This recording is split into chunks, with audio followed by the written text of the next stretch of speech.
Welcome everybody to Magnolia on Money, where we discuss everything financial from the economy to retirement. This is Magnolia on Money.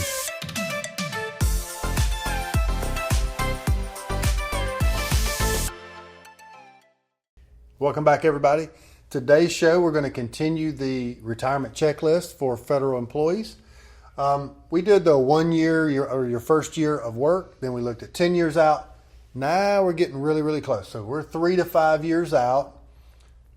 TSP, this is when we may start making some changes, okay? So let's look at the amount of money that's needed to support your first 5 years of retirement. So if there is a gap between income that you're going to have in from pension sources, Social Security, or your federal employee pension, maybe you have some other sources of income, military retirement.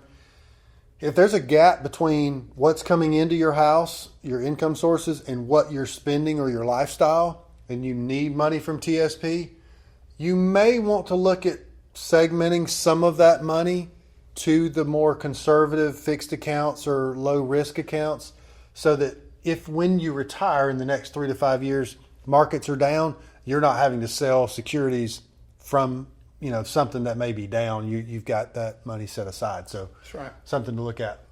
And then number 2 is run your pension calculation. So start to talk about survivor options. This is where you're getting really close to finding out exactly what your pension amount is going to be the day you retire. Yep. Start talking about the survivor options. If you have a spouse, there's really 3 different options that we've talked about in other videos.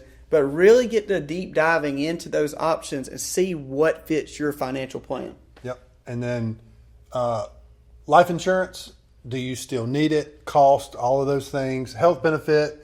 Remember the 5-year rule. So you've got to be, you got to make sure that your spouse is covered for 5 consecutive years before retirement. So they're covered in retirement. And then estate planning. Updates, should we start looking at maybe trust or things like that with your estate plan? And then your debt payoff ought to be in the final stages. You ought to at least get pretty close to paying off that debt because it's about to get crunch time. Don't wait until you need to draw retirement funds to pay off that debt.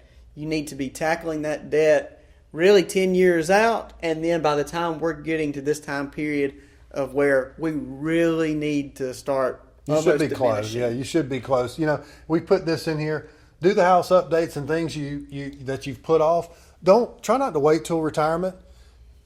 Typically at the end, your last 3 to 5 years, you're making more money than you've ever made. If you had children before, they're not in the house. Your expenses are a lot lower, so you've got a lot of extra disposable money.